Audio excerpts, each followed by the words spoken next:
समय पहले रानो चिड़िया अपने पति टुन्नू चिड़ा और अपनी बेटी गुड़िया चिड़िया के साथ रहती थी। रानो चिड़िया का पति खेती करके अपने परिवार का खर्च चलाता था। उसी जंगल में जमींदार कालू सेठ भी रहता था। उसकी नजर गरीब और कमजोर पक्षियों की जमीन पर रहा करती थी। किसी न किसी बहाने वो उनकी जमीन हड़प लेता था। एक दिन जब टुन्नू चिड़ा अपने खेत में काम कर रहा था, तभी वहाँ पर कालू सेठ आता है और टुन्नू चिड़ा से कहता है, अरे ओ, इतने दिन हो गए, तूने अभी तक मेरा कर्ज नहीं चुकाया। अब मैंने बहुत इंतजार कर लिया, बस अब और नहीं। ये लो कागज, इस पर अपना पंख लगा दो और ये खेत और जमीन मेरे नाम कर दे। तेरा सारा कर्जा माफ कर दूंगा और तुझे अपने खेत में काम भी दे दूंगा, जिससे तुझे और तेरे परिवार को भूखा मरना ना पड़े।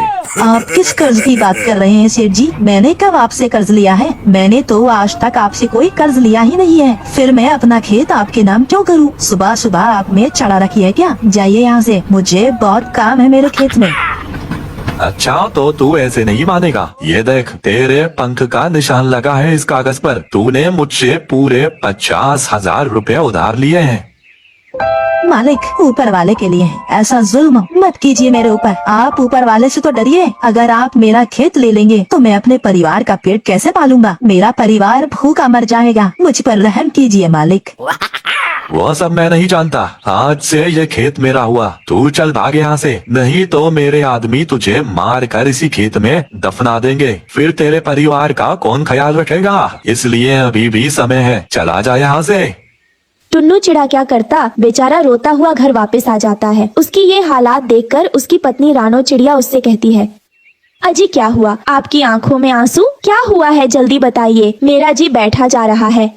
रानो, उस कालू सेठ ने झूठे कर्ज की बात कहकर मेरा खेत हड़प लिया। मैंने अभी तक उससे कोई कर्ज नहीं लिया है। वो झूठ बोल रहा है। ऐसा कैसे? मैं अभी जाकर देखती हूँ।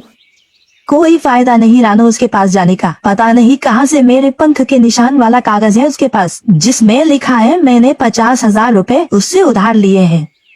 ये कहकर टुन्नू चिड़ा को ऐसा सदमा लगता है कि वो खाट पकड़ लेता है। ये सब देखकर रानो और गुड़िया घबरा जाती हैं। बिटिया, तुम्हारे पापा की तबीयत आज बहुत खराब है। मैं डॉक्टर तोतराम को बुला कर लाती हूँ। तुम यही अपने पापा के पास बैठकर उनका ख्याल रखना। मैं जल्दी आ जाऊंगी। रानो चिड़िया डॉक्टर तोताराम को बुलाने जाती है। तभी उसे एक जगह किसी के करहाने की आवाज सुनाई देती है। रानो चिड़िया पास जाकर देखती है तो एक साधु बाबा बुरी तरह से घायल झाड़ियों के बीच पड़े करहा रहा था। पानी, पानी, कोई मुझे पानी पिला दो, मेरी मदद कर दो। तभी रानो चिड़िया जल्दी से उसके पास जाती है। बस बाबा, आप घबराइए नहीं, मैं आ गई हूँ। आपकी यह हालत किसने की बाबा? ये सब छोड़िए, मैं अभी आपको यहाँ से बाहर निकालती हूँ। आप परेशान मत होइए, मैं आपको कुछ नहीं होने दूंगी। फिर रानो चिड़िया उस साधु बाबा को वहाँ से बाहर निकालती है। बाबा, आप ठीक तो है ना? अब बताइए, आपकी ऐसी हालत किसने की? बिटिया, एक शिकारी ने मेरी ऐसी हालत की है। झाड़ियों में छिपकर मैंने किसी तरह अपनी जान बचाई है, वरना आज वो मुझे मार ही डालता। बिटिया, यहीं पास में मेरा घर है। अगर तुम्हें कोई परेशानी ना हो तो मुझे मेरे घर तक छोड़ दो बेटा। तुम्हारा मुझ पर बहुत एहसान होगा। क्यों नहीं बाबा, इसमें एहसान की कोई बात नहीं है। चलिए, मैं आपको आपके घर तक छोड़ाती हूँ। फिर रानो चिड़िया उस घायल साधु बाबा को उसके घर तक पहुंचाती है और बाबा से कहती है, हे भगवान, मैं तो भूल ही गई। मैं यहाँ पर डॉक्टर तोतराम को बुलाने के लिए आई थी। क्या हुआ बिटिया? तुम इतनी परेशान कैसे हो गई? मुझे बताओ, शायद मैं तुम्हारी कोई मदद कर सकूं। फिर रानो चिड़िया बाबा को सारा बात बताती है।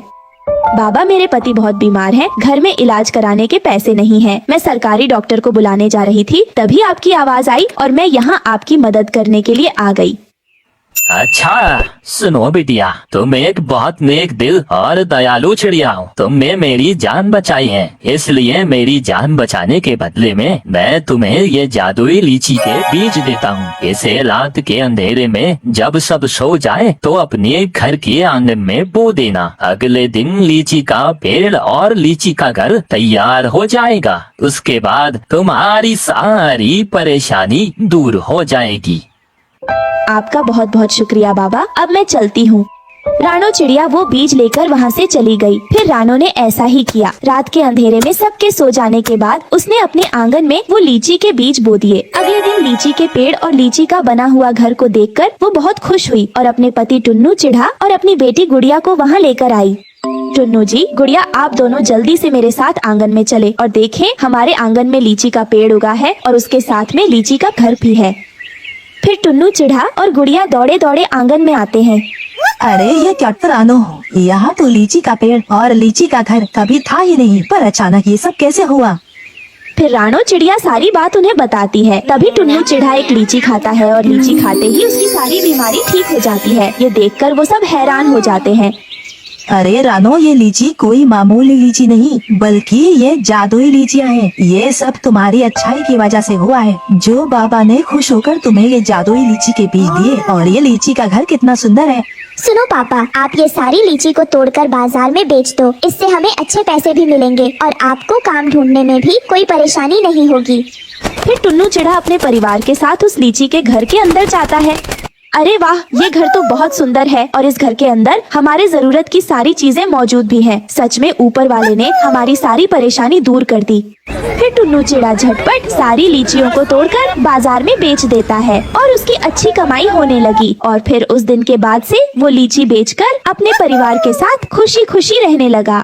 तो दोस्तों, इस कहानी से हमें यही सीख मिलती है कि घायलों की सेवा करनी चाहिए, उनकी मदद करनी चाहिए। किसी गांव में रानो चिड़िया अपनी बेटी गुड़िया के साथ कालू कौवे और गौरी कौवी के घर में नौकरानी का काम करती थी। वो दोनों कौवा कौवी बहुत ही लालची और धोखेबाज पक्षी थे। वो दोनों रानो चिड़िया और गुड़िया से दिन रात मजदूरों की तरह काम करवाते थे। दोनों माँ बेटी अपनी इस जिंदगी से बहुत ज्यादा परेशान थे, लेकिन उनके पास कोई दूसरा रास्ता नहीं था। इसलिए वो दोनों मजबूरी में कालू और गौरी के अत्याचार बर्दाश्त कर रही थी। उधर कालू कौवा पक्षियों से उधार पैसे लेता था। धीरे धीरे उस पर बहुत ज्यादा कर्ज हो जाता है और फिर एक दिन उनके घर पर भुल्ला चील अपने साथियों के साथ अपना कर्ज मांगने आता है। सुन तालू कौवे, आज इतने दिन हो गए, लेकिन तुम दोनों पति पत्नी ने अभी तक मुझे एक फूटी कौड़ी भी नहीं दी। मैं तुम्हें एक हफ्ते का समय देता हूँ। अगर मुझे मेरे पैसे नहीं मिले तो मैं तुम दोनों को जान से मार दूंगा, याद रखना। उसके बाद वो चील वहाँ से चला जाता है। उस चील की धमकी सुनकर कालू और गौरी की हालत खराब हो जाती है।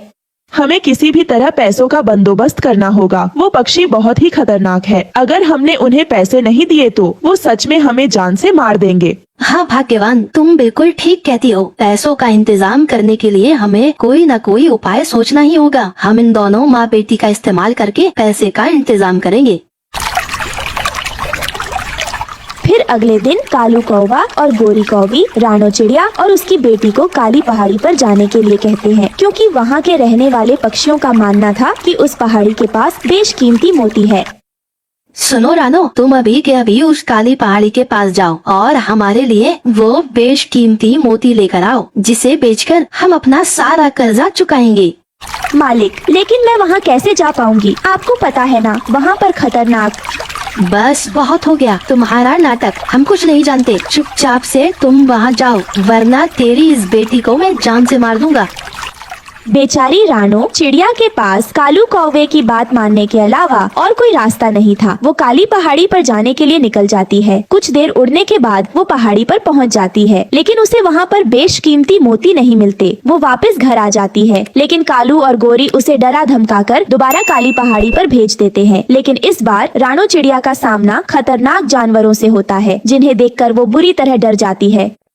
हे भगवान, ये क्या? ये जानवर यहाँ कैसे आ गए? मुझे यहाँ से किसी तरह निकलना होगा, वरना मैं इनका शिकार बन जाऊंगी। फिर रानो चिड़िया किसी तरह अपनी जान उन जानवरों से बचाकर वापस घर आती है। उसे खाली हाथ देख कालू कौवा आग बबूला हो जाता है। मोती हासिल करना इस चिड़िया के बस की बात नहीं है, चलो यहाँ से चलते हैं। दूसरी तरफ बेचारी रानो की हालत पर उन दोनों को जरा भी तरस नहीं आता। माँ, ये दोनों बहुत ही लालची हैं। हमेशा अपने फायदे के लिए हम दोनों को मुसीबत में फंसा देते हैं। हाँ बेटा, तूने बिल्कुल सही कहा। हम दोनों की किस्मत बहुत खराब है जो हमें इनके साथ रहना पड़ता है। इस तरह देखते ही देखते कुछ दिन बीत जाते हैं। फिर एक दिन कर्ज वाले कालू को पैसे के लिए दोबारा धमकी देने आते हैं और उन्हें सिर्फ एक दिन का समय देते हैं। इस बात से कालू और गोरी दोनों बुरी तरह घबरा जाते हैं। मैंने सुना है कि पास वाले जंगल में एक बहुत ही खतरनाक तांत्रिक रहता है। अपने मंत्रों की शक्ति से वो पक्षियों को मारकर उन्हें जमीन में दफन कर देता है और अगले दिन मुर्दा पक्षी सोने के रूप में बदल जाते हैं।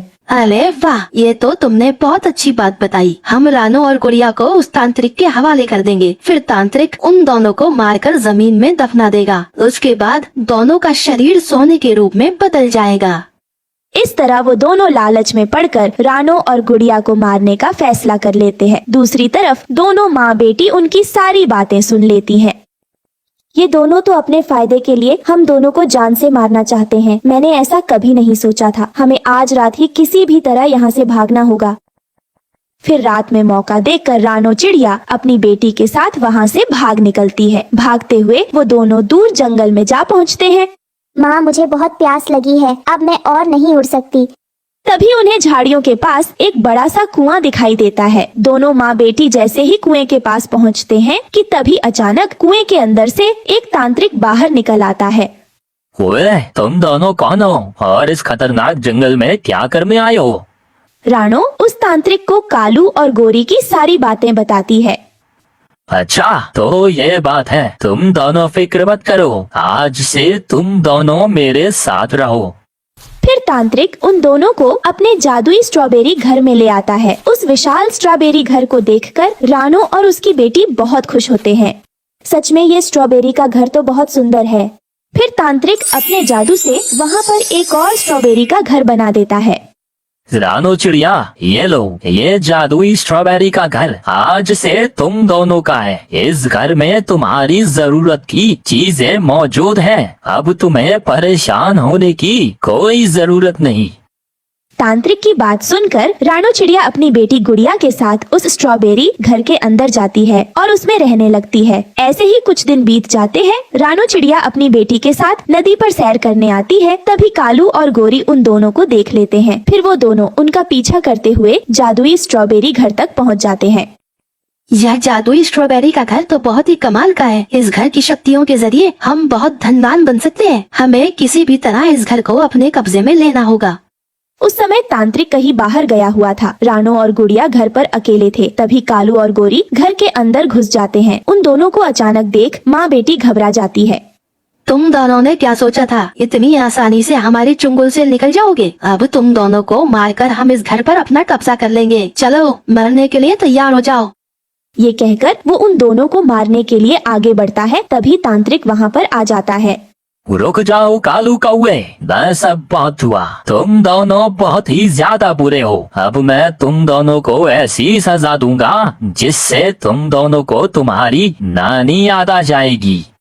फिर अगले ही पल उस जादुई स्ट्रॉबेरी घर के अंदर से एक तेज रोशनी निकलती है और वो कालू और गोरी को स्ट्रॉबेरी के रूप में बदल देती है। फिर तेज हवा के झोंके के साथ वो दोनों स्ट्रॉबेरी हवा में उड़ते हुए वहाँ से दूर जंगल में चली जाती है। इस तरह कालू कौवे और गोरी कौवी को उनके की सजा मिल जाती है। उस दिन के बाद से रानो चिड़िया अपनी बेटी गुड़िया के साथ स्ट्रॉबेरी के घर में खुशी खुशी रहने लगती है। गुड़िया अपनी माँ रानो चिड़िया के साथ रहा करती थी। उनके पापा के ना होने के कारण घर में किसी मर्द का सहारा नहीं था। रानो खेती में अनाज की छंटाई का काम करती और बचा कुचा अनाज घर ले जाती। उसी से वो अपने परिवार का पेट भरती। कुछ समय बीत जाता है। रानो चिड़िया की सेहत अचानक बिगड़ जाती है, जिससे वो काम पर नहीं जा पाती। उनकी ऐसी हालत देख आस पड़ोस के पक्षियों से जितना बन पड़ता उतना गेहूँ देकर उनकी मदद किया करते थे। एक दिन गुड़िया बेटी ने माँ से पूछा, माँ, रोटियाँ बना दूँ? मटके में गेहूं पड़ा हुआ है जिसे छांटना है। मैं साफ कर दूंगी माँ, मैं उसी की सफाई के लिए जा रही हूँ। पर माँ, गेहूँ में बहुत कंकर हैं। सफाई करने में 1 घंटा लग जाएगा। आधे से ज्यादा तो कंकर और गेहूँ तो ना के बराबर होता है। ये किसने ऐसा गेहूँ दिया है? मुफ्त में मिला हुआ गेहूं ऐसा ही तो होगा बेटा, अपनी किस्मत में यही लिखा है बेटी। तभी दरवाजे पर ढोल बजाते हुए एक बाबा आए। गरीबों की सुनो, वो तुम्हारी सुनेगा। तुम 1 पैसा दोगे, वो 10 लाख देगा।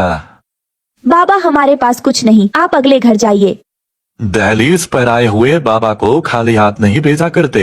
जो है वह दे दो बेटी। माँ बेटी के मना करने पर भी बाबा जी वहाँ से नहीं हिले। इसलिए गुड़िया ने अपनी माँ से कहा, माँ, हमारे पास जो है उन्हें देंगे तो उन्हें खुद समझ में आ जाएगा। फिर गुड़िया कंकर से भरा हुआ गेहूं वो बाबा को देने जाती है। ये देख बाबा गुड़िया चिड़िया की ओर देखते रहे। बाबा हमें क्षमा कीजिए, हमारे पास इसके अलावा और कुछ नहीं, इसीलिए हम आपको देने से मना कर रहे थे, हमें गलत मत समझिए।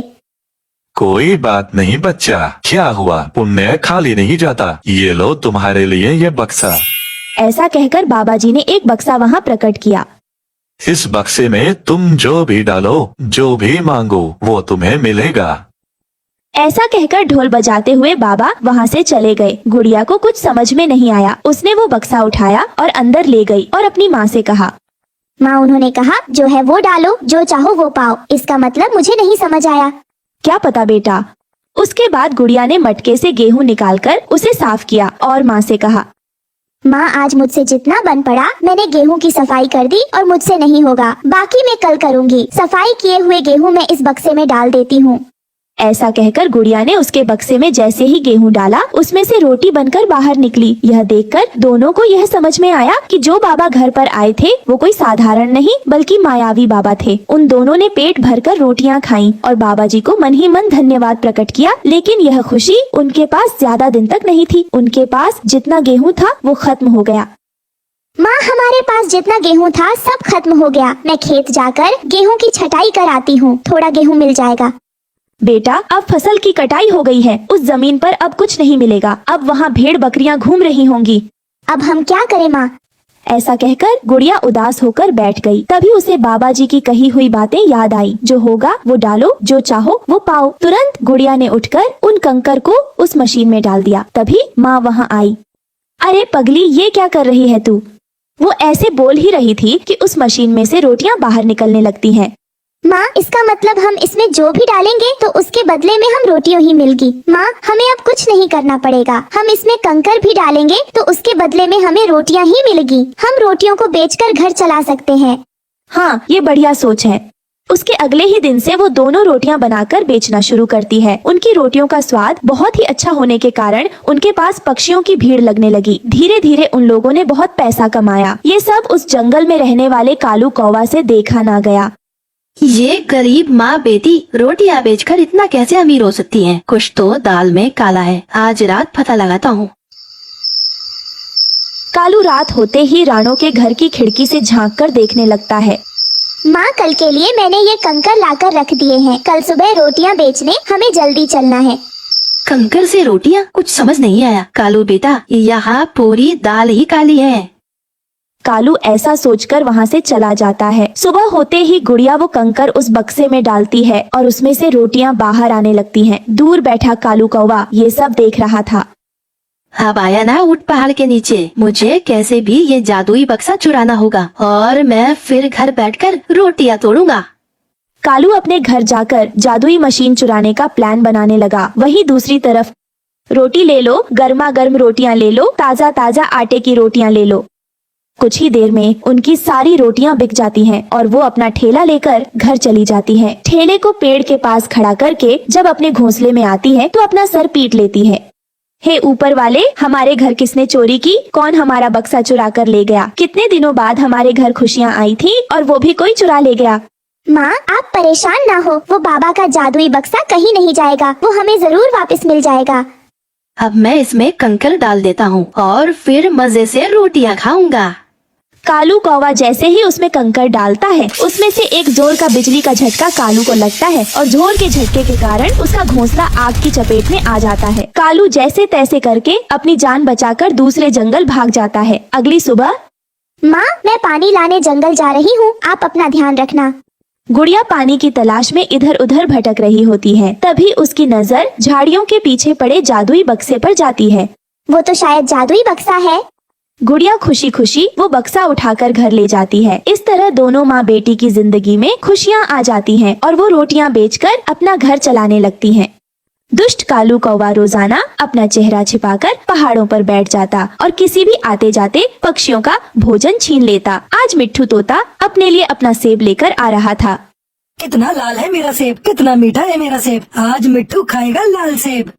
ये कहकर मिट्ठू तोता अपना सेब लेकर जा रहा था। वो अभी पहाड़ों की तरफ पहुंचा ही था कि पीछे से कौवा अपना चेहरा छुपाए आता है और वो मिट्ठू का सेब लेकर भाग जाता है। मिट्ठू तो वहीं बैठकर रोने लग जाता है। ले गया वो कमबख्त जालिम मेरा सेब, ले गया। पूरे 1 महीने बाद मुझे आज सेब खाने को मिला था। मैं बताऊंगा सबको, बताऊंगा, न्याय चाहिए मुझे। फिर ऐसे रोते हुए मिट्ठू जंगल वापस आता है। भैया क्या हुआ, आप रो क्यों रहे हो? रानो, मैं रो ना तो क्या करूं, मेरा सेब, मेरा सेब। भैया शांत हो जाओ, क्या हुआ आपके सेब को?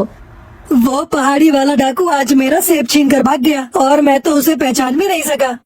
भैया ये लो, आप ये दाना खा लो और शांत हो जाओ आप। देखना एक ना एक दिन वो जालिम जरूर हमारे हाथ पड़ेगा।